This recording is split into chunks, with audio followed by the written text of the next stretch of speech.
নমস্কাৰ বন্ধুসকল ইতিমধ্যে মই আপোনালোকক ৰাতিপুৱা জনাইছো যে মই বৰ্তমান তীব্ৰ মানসিক অশান্তিত ভুগি আছো আৰু মই এই সময়ত আসলতে পাব্লিক মিটিং কৰিব পৰা অৱস্থাত নাই আপোনালোকে হয়তো মোৰ কথাখিনি বুজি পাব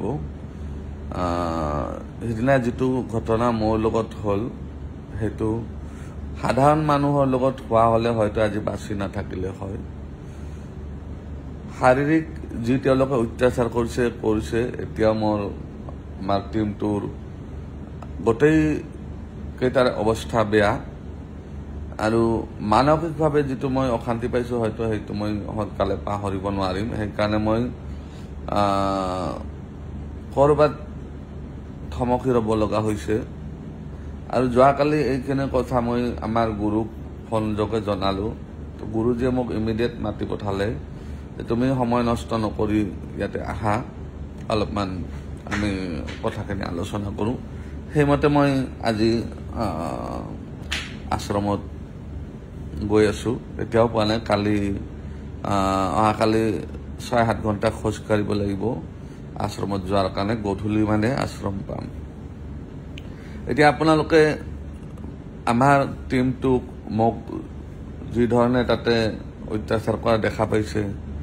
মই আপোনালোকক কওঁ আমি কি ধৰণে কেনেকুৱা মানে হেত কাম কৰি থাকো কওঁ আপোনালোকে সকলোৱে জানে আমাৰ ৰাতিপুৱা 7টা বজাতে কেম্প আৰম্ভ হয় 7টা বজাত কেম্প আৰম্ভ কৰাৰ কাৰণে আমি ৰাতিপুৱা 5টা বজাত উঠিব লগা হয় ৰাতিপুৱা 5টা বজাত উঠিলে চহৰত কোনো হোটেল খোলা নাথাকে আমি একো নোখোৱাকৈ কেৱল পানী খাই কাম কৰি থাকো ৰাতিপুৱা 5টা বজাত উঠি গা চা ধুই জাগাত উপস্থিত হৈ কেৱল মাত্ৰ পানীৰ বটলত পানী লৈ খাই কন্টিনিউ 2টা 2:30 3টা লৈকে আমি কাম কৰি থাকো তাৰে পিছত কোনো এজন এনেকুৱা ব্যক্তি নলাই তাতে যে আমাক এটা ওআৰএছৰ বটল আনি দিব এক কাপ চাহ কোনোবাই যাচিব কোনোবাই এক পেকেট বিস্কুট বা কিবা এটা আনি দিব তাতে ইমান ভিৰৰ মাজত কোনো এজন ব্যক্তি নলয় সকলোৱে নিজৰ নিজৰ স্বাৰ্থৰ কাৰণে নিজে নিজে চুলিত ঔষধ লগাব আহিব গুচি যাব আমাৰ কথা কোনেও নাভাবে এই ল'ৰাকেইজন সেইদিনা তেনেকৈ ভোকত আছিল আপোনালোকে যি দেখিছে তেওঁলোকক যিমান অত্যাচাৰ কৰি যেনেকৈ মাৰিছে এই ল'ৰাকেইজন ভোকত আছিল তাৰে আগতেও য'ত মিটিং কৰো সেই তেনেকৈ আমি মিটিং কৰি আছো মিটিং কৰো আৰু একো নোখোৱাকৈ 2টা 3টা লৈকে কৰো সেইদিনা এওঁলোকে অৱশ্যে নাস্তা কৰিছিল কিন্তু যোৱা 2 মাহ 2.5 মাহ হল তেনেকুৱা ৰাতিপুৱা নোখোৱাকৈ আমি 3টা 3:30 4টা লৈকে কাম কৰি থাকো তাৰ পিছত কিমান মানুহৰ প্ৰশ্নৰ উত্তৰ দিব লগা হয় কিমান মানুহৰ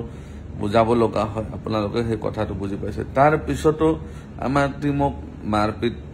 নিচিনা জঘন্য কাণ্ড এটা হল মাৰপিট কৰিলে আঁঠু কৰাই কাণত ধৰি কিমান অত্যাচাৰ কৰিছে তো এইটো এটা শক এইটোৰ পৰা বাহিৰত ওলোৱাৰ কাৰণে মোক কিছু সময় আপোনালোকে এলাউ কৰক গম পাইছো আপোনালোকৰ দৰকাৰ বা আমাৰো দৰকাৰ আপোনালোকৰ মাজত যাব লাগিব আজি মই ৰাতিপুৱা এটা ষ্টেটাছ দিছিলো তাৰ পিছতো মঙলদৈত হাজাৰ মানুহৰ ভিৰ হল আৰু এইকেইখন মিটিং যিকেইখন 20 তাৰিখলৈকে মই ঘোষণা কৰি থৈছো সেইকেইখনতো মানুহ হ'ব পাৰে এতিয়া মই আপোনালোকক অনুৰোধ কৰিছো যে পৰৱৰ্তী ষ্টেটাছ কনফাৰ্ম নোহোৱালৈকে আপোনালোকে কোনো মেলাত কোনো সভাত নাযাব মই ঘোষণা কৰিম যে হ'ব এতিয়া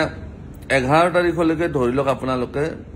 যিমান মিটিং কৰা আছিল 11 জুলাই সকলো বাতিল বুলি ধৰি ল'ব মই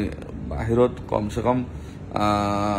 এইকেইদিনটো গুৰুৰ চৰণত থাকিব লাগিব মই ভাবি থৈছো যে কেইদিনমান এসপ্তাহ হলেও গুৰুৰ চৰণত মই থাকো তেতিয়া মোৰ অলপমান মানসিকভাৱে মই শান্তি পাম তো 12 তাৰিখৰ পিছত মই ভাবি থৈছো যে আমি আকৌ আৰম্ভ কৰিম গতিকে যি অনাকাংক্ষিত আজি মঙলদৈত হল যিসকল ব্যক্তি ঘূৰি যাব লগা হল দূৰৰ পৰাই তেওঁলোকক মাফ খুজিছো আৰু এতিয়া আপোনালোকে যিখিনি 11 তাৰিখলৈকে মিটিং হ'ব লগিয়া আছিল হ'ব লগা সেইবিলাকত নাযাব মিছামিছি আপোনালোকে ঘূৰি আহিব লগা হয় পৰৱৰ্তী মিটিং কৰো নকৰো মই নিজে আপডেট দিম আপোনালোকক এই কৰি পেলাই ফেচবুকৰ মাধ্যমেৰে তো মই এতিয়া আপোনালোকক এইটোৱে অনুৰোধ কৰিম আপোনালোকে অলপ যিসকলে ছেকেণ্ড টাইম থাৰ্ড টাইম লগাব আছে অলপ কিছুদিন ধৈৰ্য ধৰিবলৈ মানে হ'ব।